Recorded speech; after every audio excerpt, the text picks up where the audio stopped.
Live via satellite from the entertainment capital of the world, Premier Radio Networks presents North America's #1 rock radio program, Rockline. Rockline. Tonight, from Cleveland and Louisville, we welcome Mushroomhead, and later on, Flaw.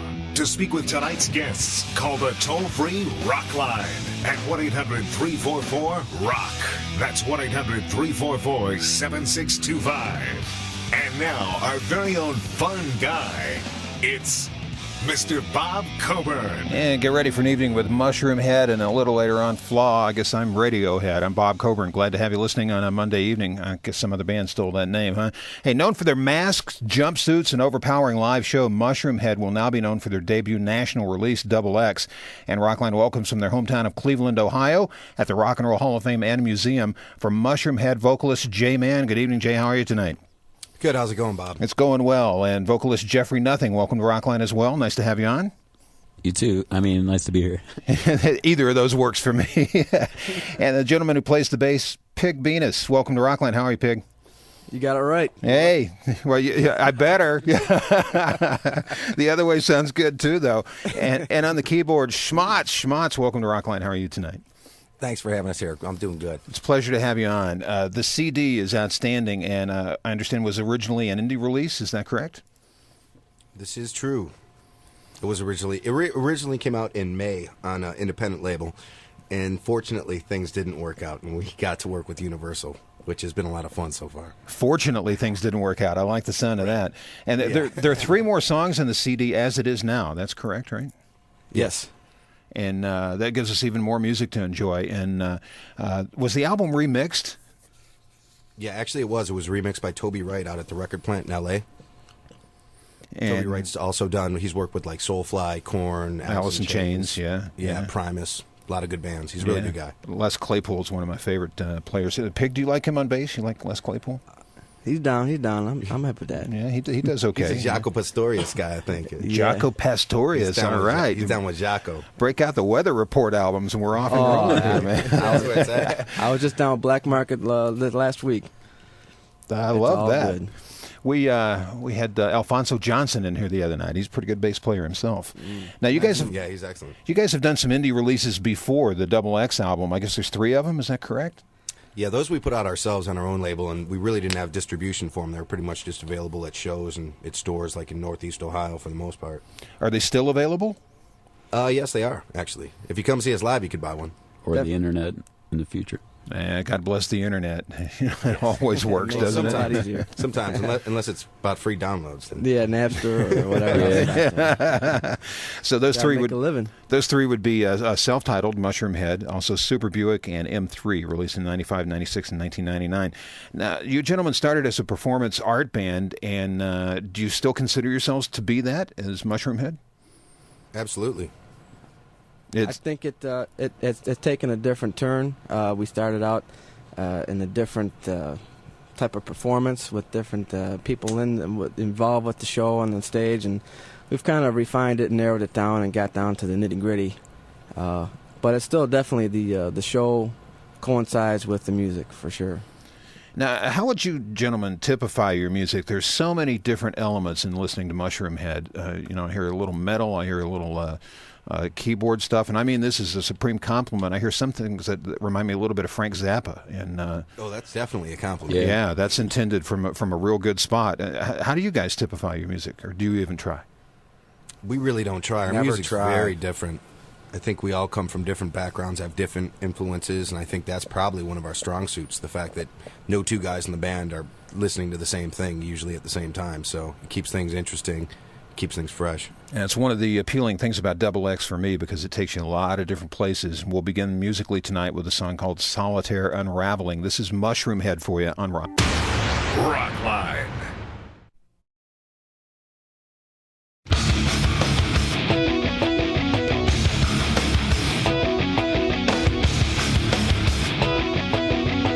Hey, welcome back to Rockline. I'm Bob Coburn. We're with Mushroomhead. Flaw is on a little later, and our first caller for Jay and Jeffrey and Pig and Schmatz from Mushroomhead is Tracina, and she's in the Omaha, Nebraska area. Welcome to the show, Tracina. Hi, how are you? We're well. Okay, my question is, who is your favorite band to play with, and what have you learned from them? And it's Martin Luther King Day. What does that mean to you? That's cool. Okay, in order. Who was our favorite band to play with? That's the first question. Who I think so far. Do you guys have any favorites? Dog Fashion. Dog Fashion Disco is probably one of our favorite bands to play with consistently. We've toured with them in the past, and they're going to pick up the second or third leg of our next tour. So they're a real good band out of Washington, D.C. They're on the Spitfire Records label. Mm-hmm. So I think so far they're probably our favorite band. Probably learned to have fun because they're really crazy guys. Yeah. I learned to stay away from hot sauce from their lead singer. The habanero shuffle there. Yeah. Never eat no habanero before you go on stage. Yeah, that's trouble right there. Next question. And as far as Martin Luther King goes, I think that it's important that we respect people like Martin Luther King, people that stand up and in the face of danger and actually stand up for what they believe in and try and advance their people or us as a people as a whole. I think that that's very important. We don't lose focus of people that dedicate their lives to that. I think we need more people like that. I think it's great that the holiday is growing and growing. When it first became a holiday, a lot of people didn't get the day off, and it wasn't being observed just in certain communities. Is it observed in Utah now? Wasn't there a problem in Utah? Yeah, there was a problem in Utah. Arizona. Yeah, Arizona was the one that just flat out said, we're not going to do it. And that has all changed. And, traffic was light in major cities today. And it's good to see that kind of growth and that kind of recognition. And for that type of person, especially right now with everything that just happened in September and with the wars and everything going on, it is important to try and do things in a peaceful manner and to try and just work it out through language rather than violence. And, most definitely. Along that line, I had been waiting for a couple of years for the DVD for Gandhi to come out, and that's out, and I watched that again the other night for the first time since it was released, and what a spectacular movie and what an incredible person he was as well, along the line of Martin Luther King. Sure. Yeah. Mm-hmm. Tracina, thanks. Good call. We'll speak with Dewey, who's in the Kansas City area. Welcome to Rockline, Dewey. You're on with Mushroomhead. Hey guys, man, thanks for representing 216. Just got two quick questions for you. One, the old masks, what brought about the changes from that? Will we ever see them again? Second question would be, how do I get information on starting a street team here in Kansas City to help bring the Mushroomhead experience to everybody around? Question number one. Touchy subject, I guess. Yeah. As far as the masks go, we, as you know by asking the question, we did have a different look before the look that just came out on Universal, and I think a lot of that had to do with just dealing with adversity. There's other bands out there we started kind of looking similar to, so we thought it was important to try and create our own identity again. Yep. Or we look like originally. And as far as question two, as far as the street team, all you have to do is send us an email to our website. You could go to mushroomhead.org, or you could go to mushroomhead-music.com. And there's already actually a street team or a mail list started up at both, I believe. So if you need anything, any information, stickers, anything to promote the band, we'd be more than willing to send it out to you, and we do appreciate it. 216 in his house. Don't forget that dash if you go to that one website, because if you don't put that dash in there, you're not going to get there. So back to the masks. I mean, it looks like a cross between a bondage mask and a World War I mask. Did you guys design these on your own? Yeah. Pretty much. And we're going for a little more of a serious look than we have in the past, and I think it fits our aggressive music pretty well. I think it does too. Dewey, thanks for the call. We'll head to El Paso to speak with Joe. You're on Rockline with Mushroomhead. Welcome to the show. Hey, what's up? How you doing? What's happening, Joe? How you doing? Yeah, my question is, what bands influenced you guys to become Mushroomhead? Wow, there's probably about 1,000 bands that influenced us. Slayer, Venom, Exodus, Flotsam and Jetsam. Yeah, there's musically, there's a bunch of stuff. Frank Zappa, Queen. As far as our look, had probably a lot to do with growing up, as little kids in the 70s, listening to and watching Kiss, bands like The Residents, The Tubes, even David Bowie, just watching like crazy shows was so cool to us. Yep, Genesis, there was a time to where, everyone just wanted to put on tight leather pants and blow their hair out, and music really kind of sucked then. So we just wanted to get back to putting on good shows and just trying to entertain people.